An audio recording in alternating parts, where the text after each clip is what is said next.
Margarita McLarty from Montana, from Bray, Montana. Okay, and I'm Joanie Kresich from Livingston, Montana, and Berkeley, California. And I'm Margot Kidder from Yellowknife, Northwest Territories, Canada, and from Livingston, Montana. I'm Kenoyer from Livingston, Montana. I'm Tantoo Cardinal, born in Fort McMurray. Here and there. All right. So tell us your story. What got you guys here? What inspired you all to come out? Okay, I received an invitation. It was a very beautiful invitation. It was a very compelling invitation. And I made a decision the second I finished reading it that I was going to come. And then we had a meeting for our group, Montana Women For, and I said, I'm going to Washington, D.C., and I'm going to show you this invitation. And they all said, we're coming too.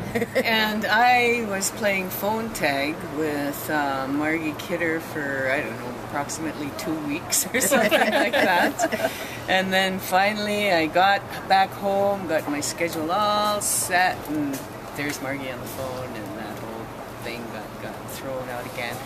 Because it's, you know, it's really important to me. For years and years, this has been tearing me up, what's been going on up there, because I knew that land before that big hole was there. And to see, I've seen people who have passed on that were suffering. And you just kind of know that something is off and something is wrong. And then I was really relieved, you know, in a sense, when that doctor came through. And he said, yes, there are these diseases that are happening, and it's because of what's going on there. I mean, there's so many stories that I don't have time to talk about right now, about what's been going on there. And I'm really, I'm grateful for everybody here that's organizing and that are standing up and saying that's not right. Because my people have been saying that for a long, long time, but not paid attention to. So thank you. So what would be your message to people out there that don't know about the Keystone XL or don't know about tar sands? What would you tell them? I would say short-term greed over long-term rational thinking and long-term protection of the planet for our children, our grandchildren, and ourselves, frankly, is just really stupid thinking. Really, really dumb thinking. Even for the CEOs who are raking in their $30 million a year, they too have children and grandchildren, and they too are leaving a huge mess for them. And it's time for them to sit down and think it through. Money is not the pinnacle of success in a life. I think for me, the really important message and the thing that really decided me to come here was thinking about that this is really a tipping point. This is a point that we can't go back from. And there have been other times in my life when I've seen something and thinking, oh, this is going to be a disaster, and I sit there and collect my tongue, and then yes, it is a disaster. And I feel so bad that I didn't do anything. And I don't want at any point to be able to look back at this moment and say, I knew that this was going to be a disaster and that this was a tipping point and I did nothing. So I think to say to people, you have to think about the fact that you know that this is an important moment and a tipping point, and if you do nothing, you are going to be sorry forever.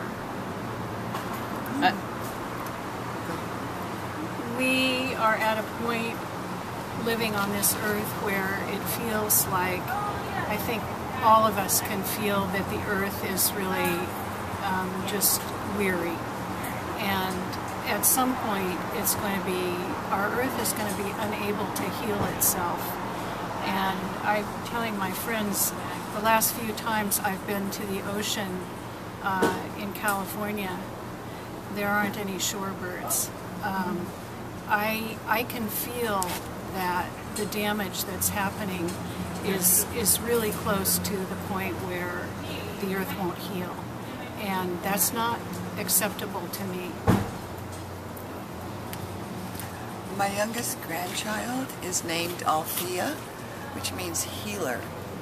And I have hope for her to have as beautiful as an earth and a Montana that I have been given, and it's a sacred trust that we must pay attention to heal all our hearts. I'd like people to understand what it means that the earth is alive. What part of her is oil? What part of her is uranium? What part of her body is coal? And I believe that she will heal herself, but the world as we know it and the way it's been constructed by my father's people might not be here. And I think it's critically important for people to understand the power of this earth that we live on. And I'm really hesitant to even to say Mother Earth, because that's what it is. She nurtures. She has given us everything that we need to survive. And what's happening is that whole thing is being destroyed. Everything is out of balance, and she's about balance. And she's going to get herself into balance. With or without us. Yes. I have something very unpoetic to add, which is that I'm really sick of our government being run by oil companies and banks.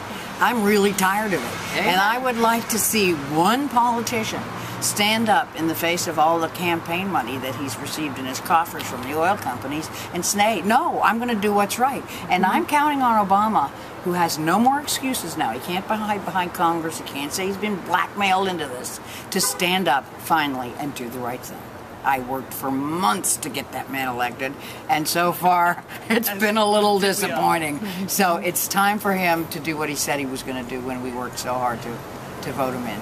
And this is an opportunity for all of us who worked so hard for him to call him to account. He asked us to do so, and now it's our turn.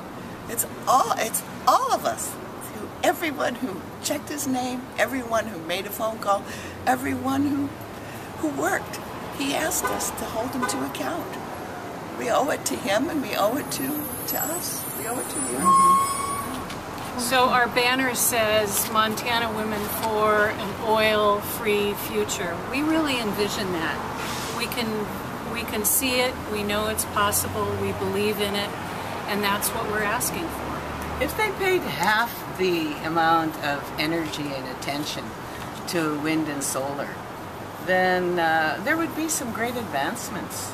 But it's those guys that they're everything, protecting their empire. Killing the rest of us. Yes. All right, thank you. That's awesome. Okay. Thank you.